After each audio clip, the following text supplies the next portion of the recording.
नमस्ते मित्रों, आरव हिंदी चैनल में आप लोगों का हार्दिक स्वागत है। मैं डॉक्टर आजाद सर। तो हमने आपको पिछले वीडियो तक पढ़ाने का काम किया था।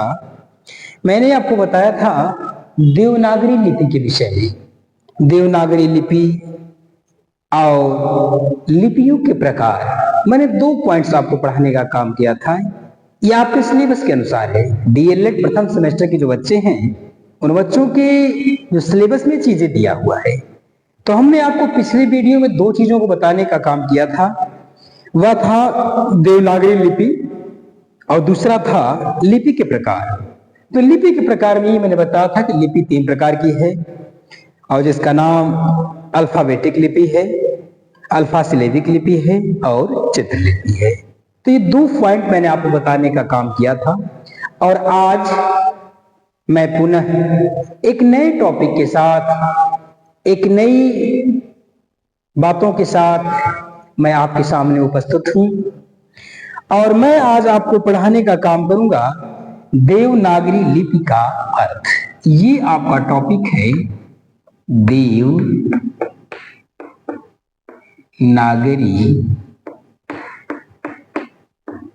लिपि का अर्थ। ये तो आज का आपका जो टॉपिक है, इस टॉपिक पे हम चर्चा करेंगे। तो चर्चा का विषय है कि देवनागरी लिपि का अर्थ, यानी ये कहने का तात्पर्य है कि देवनागरी लिपि का क्या अर्थ होता है, इसे देवनागरी लिपि क्यों कहा जाता है, या इसे लिपि। देखिए, इसमें 2 चीजें आपको मिलेगी। इसमें 2 चीज ये मिलेगा, एक मिलेगा देवनागरी और दूसरा मिलेगा आपको लिपि। तो हम आपको देवनागरी की चर्चा तो पहले कर दिए हैं, अब मैं आपको चर्चा करने जा रहा हूं लिपि। लिपि किसे कहते हैं? लिपि का सामान्य अर्थ होता है लिखना। लिपि का एक सामान्य अर्थ होता है लिखना। जिसको भी लिखा जाए, जो भी लिखने का काम किया जाता है उसको हम क्या कहते हैं? लिपि कहने का काम किया जाता है। जिसको भी लिपिबद्ध करने का काम किया जाता है, यानी उसके कहने का ये मतलब है कि आज के बहुत पहले और आज भी, आज संसार में बहुत सी ऐसी भाषाएं हैं जिनका केवल मौखिक उच्चारण तो हो रहा है, लेकिन लिखित उनका रूप आज तक मिलने का काम नहीं किया हुआ है। इसलिए से तो इस मानव को ये आवश्यकता महसूस होने का काम किया कि इसको बहुत लंबे अरसे तक जिंदा रखने के लिए, किसी भी भाषा को बहुत लंबे समय तक जिंदा रखने के लिए, या उसको, उसके विचारों को सुरक्षित रखने के लिए कहीं न कहीं उसको लिखने का काम किया जाए, ताकि बहुत समय तक यह रहने का काम करे। तो आज चर्चा मैं आपको करूंगा लिपि का अर्थ। देवनागरी को मैंने बता दिया था। देखिए, पहली बात कहता है कि लिपि का अर्थ क्या होता है। सामान्य सी बात है, लिपि का अर्थ होता है लिखना। सामान्य, एकदम कम से कम शब्दों में आप समझिए। अगर आपसे कभी पूछ दे कि देवनागरी लिपि का अर्थ, या केवल पूछ दे लिपि का अर्थ, तो लिपि का अर्थ होता है लिखना। जिसको लिखा जाए वह क्या है? लिपि है। और दूसरी बात कहता है ये, जिसको लिखा जाए वह लिपि है। तो लिपि का मतलब होता है लिखना। और कहता है इस लिपि को, कहता है इस लिपि को 2 भागों में, 2 भागों में, इस लिपि को 2 भागों में बांटने का काम किया गया या बांटा गया है। देखिए, ये कहता है। दूसरी बात उसने कहा, इस लिपि की, इस चीज को आप समझो, इसको मैं आपको बता रहा हूं। कहता है कि लिपि का अर्थ होता है लिखना, एक अर्थ। दूसरा सेंस कहता है कि इस लिपि को 2 भागों में बांटने का काम किया गया या 2 भागों में बांटा गया है। तो पहला कहता है, पहला जो बांटने का काम किया गया है, तो कुछ लोगों ने कैसे कैसे बांटने का काम किया। तो कहता है कि पहला जो भाग है वह है भारतीय विद्वानों की अनुसार। पहला जो है, भारतीय विद्वानों ने इस लिपि को क्या कहने का काम किया, और दूसरा जो है विदेशी विद्वान, दूसरा विदेशी विद्वानों ने क्या कहा है। देखिए, ये तीन बात आपको बताने का काम कर रहा है। कहता है, पहली बात उसने कहा कि लिपि का अर्थ होता है लिखना। सामान्य सा अर्थ है कि लिपि का अर्थ होता है लिखना, जिसको भी लिखा जाता है उसको क्या कहते हैं, लिपि कहते हैं। दूसरी बात कहता है कि इस लिपि को यानी सामान्य सी बात है देवनागरी लिपि को, ये कह लीजिए, इस लिपि को दो भागों में बांटने का काम किया गया। कुछ भी आपको नहीं करना, बड़े सामान्य से अर्थ में आपको उत्तर मिलेगा। सामान्य सी बातें कहना चाहता है कि लिपि का अर्थ होता है लिखने से, और लिखना क्या है, इस लिखने की प्रक्रिया को या इस देवनागरी लिपि को दो भागों में बांटने का काम किया। दो भागों में बांटने का काम किया। कहता है एक भाग था भारतीय विद्वानों का और दूसरा भाग था विदेशी विद्वानों का। यानी ये कहने का मतलब है, इस देवनागरी लिपि के विषय में भारतीय विद्वानों ने क्या कहा है, और इसी देवनागरी लिपि के विषय में ये विदेशी विद्वानों ने क्या कहने का काम किया हुआ है। और तीसरी बात, चौथी बात कहता है, यह लिपि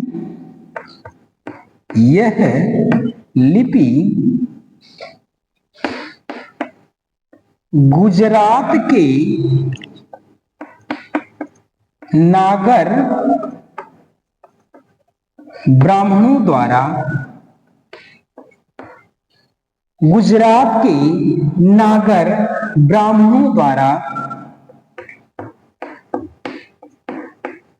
लिखित है। या ये भी कह सकते हैं, यह जो लिपि है, इस लिपि को सुरक्षित रखने का काम या इस लिपि को पुष्पित और पल्लवित करने का काम गुजरात के नागर ब्राह्मणों द्वारा ही करने का काम किया गया। तो आपने तीन चार बातों को आपको जानना है, बहुत कोई बात नहीं है। एक सामान्य से अर्थ में अगर आपसे चर्चा होती है कि लिपि किसे कहते हैं या देवनागरी लिपि का अर्थ क्या, तो दोनों को मैंने एक में मिला दिया है। ये कह रखा है लिपि का अर्थ होता है लिखना, लिपि का अर्थ होता है लिखना। दूसरी बात कहता है कि इस लिपि को, जो देवनागरी लिपि है, कहता इस लिपि को दो भागों में बांटने का काम किया गया है। पहला भाग है भारतीय विद्वानों का और दूसरा भाग है विदेशी विद्वानों का। और अंतिम बात कहता है लिपि के विषय में कि यह जो लिपि थी, यानी जो देवनागरी लिपि थी, यह लिपि गुजरात के नागर ब्राह्मणों द्वारा पुष्पित, पल्लवित या लिखित होने का काम की हुई है। ये आपकी बात रही लिपि से संबंधित। अब मैं आपको चर्चा करने जा रहा हूं कि भारतीय विद्वानों ने क्या कहा है और विदेशी विद्वानों ने क्या कहने का काम किया हुआ है। तो यहां मैं आप लोग चर्चा करूंगा। कहता है भारतीय विद्वानों के अनुसार, भारतीय विद्वानों के अनुसार, देखिए ये कहना चाहते हैं कि भारतीय विद्वानों ने इस लिपि के विषय में, आपने जाना कि लिपि को दो लोगों में बांट दिया गया, एक भारतीय विद्वान के अनुसार और एक विदेशी विद्वान के अनुसार। तो इस देवनागरी लिपि को भारतीय विद्वानों ने क्या कहने का काम किया हुआ है और विदेशी विद्वानों ने क्या कहने का काम किया हुआ है। तो आपको हम बता रहे हैं कि भारतीय विद्वानों ने इस लिपि के विषय में क्या कहने का काम किया। तो सबसे पहले आप एक विद्वान है जिनका नाम है आचार्य विनोबा भावे।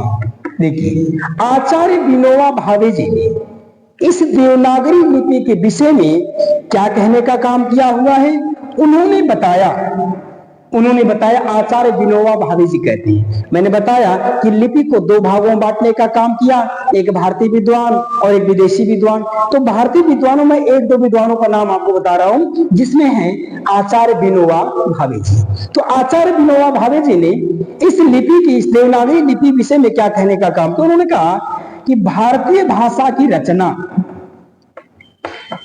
भारतीय भाषा की रचना, भारतीय भाषा की रचना एक सी है। यानी आचार्य विनोबा भावे जी कहते हैं कि जितनी भी भारतीय भाषा की रचनाएं हैं, जो भी भारतीय भाषा है, इन सारी भारतीय भाषाओं की जो रचना है वह एक समान होने का काम की हुई है। दूसरी बात उन्होंने कहा कि देश के बहुसंख्यक लोगों द्वारा, विनोबा भावे जी कहते हैं देश के बहुसंख्यक लोगों, कहते हैं कि देश के बहुसंख्यक लोगों द्वारा या बहुसंख्यक लोगों से परिचित है। यानी आचार्य विनोबा भावे जी ने कहा, पहली बात उन्होंने कहा कि भारतीय भाषा जो है, इस भारतीय भाषाओं की जो रचना है एक समान होती है। दूसरी बात आचार्य विनोबा भावे जी ने कहा कि देश के बहुत बड़े तबके के साथ, यानी देश के बहुत बड़े बहुसंख्यक लोगों के साथ ये भाषा क्या है, परिचित होने का काम की हुई है। और तीसरी बात कहते हैं यह भावुकता की बात नहीं है। तीसरी बात उन्होंने कहा कि यह भावुकता की बात नहीं है, यह वैज्ञानिकता है। वैज्ञानिकता है। देखिए ये बात कहते हैं आचार्य विनोबा भावे जी ने क्या कहा इस देवनागरी लिपि के विषय में। उन्होंने कहा ये मैं जो बात कह रहा हूं, ये भाव विभोर होने के बाद ऐसा मैं नहीं कह रहा हूं। ये जो कहने का मैं काम कर रहा हूं, ये भावुकता की बात नहीं है, ये वैज्ञानिकता की बात है।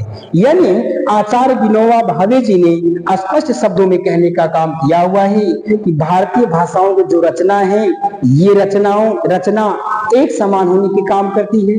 दूसरी बात कहा उन्होंने कि यह जो देवनागरी लिपि है, यह देवनागरी लिपि देश के बहुसंख्यक लोगों, यानी इस देश के एक बहुत बड़े तबके से परिचित होने का काम किया हुआ है, या देश का बहुत बड़ा जो तबका है इससे परिचय होने का काम किया हुआ है। तीसरी बात कहते हैं ये भावुकता की बात नहीं है। जो देवनागरी लिपि के विषय में आचार्य विनोबा भावे जी ने अपने वक्तव्य देने का काम किया, उन्होंने कहा ये भाव की बात नहीं है, यह एक प्रकार की जो हिंदी है, जो देवनागरी लिपि है, ये एक प्रकार की वैज्ञानिकता है। इसमें भावुकता की कोई बात नहीं है कि मैं भाव विभोर में होने के कारण ऐसा कहने का काम कर रहा हूं। जो भारतीय भाषा यानी जो हिंदी है, इसमें पूरी तरह वैज्ञानिकता समाहित होने का काम की हुई है। ये रहे एक विद्वान जिनका नाम था आचार्य विनोबा भावे जी। दूसरे विद्वान का नाम मैं आपको बताने का कोशिश करूंगा, देवेंद्र सत्यार्थी। देवेंद्र सत्यार्थी दूसरे विद्वान हैं, देवेंद्र सत्यार्थी। तो देवेंद्र सत्यार्थी जी ने कहा कि देवनागरी लिपि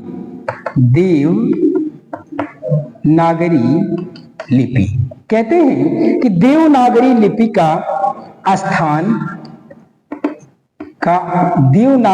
का स्थान सर्वश्रेष्ठ है। सर्वश्रेष्ठ है यानी जितनी भी भाषाएं हैं उन सभी भाषाओं में, देवेंद्र सत्यार्थी जी कहते, भारतीय विद्वान देवेंद्र सत्यार्थी जी ने कहने का काम किया हुआ है कि जो ये देवनागरी लिपि है, इस लिपि का स्थान सबसे सर्वोपरि है, यह सबसे श्रेष्ठ लिपि होने का काम की हुई है। और दूसरी बात उन्होंने कहा यह संसार की लिपियों में, यह संसार की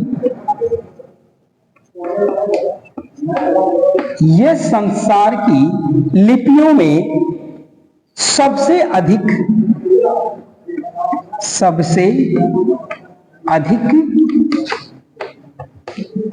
वैज्ञानिक है। कहते हैं कि यह संसार की लिपियों में सबसे अधिक वैज्ञानिक। देखिए दो विद्वान आज आपने पढ़ा भारतीय विद्वानों को, मैं अगले वीडियो में पुनः आपको जो विदेशी विद्वान हैं उन विदेशी विद्वानों ने इस देवनागरी लिपि विषय में क्या कहने का काम किया, मैं उसको अगले वीडियो में आपको पढ़ाने का काम करूंगा। तब तक के लिए जय भारती, जय विद्यार्थी। अगले वीडियो में पुनः मुलाकात होगी।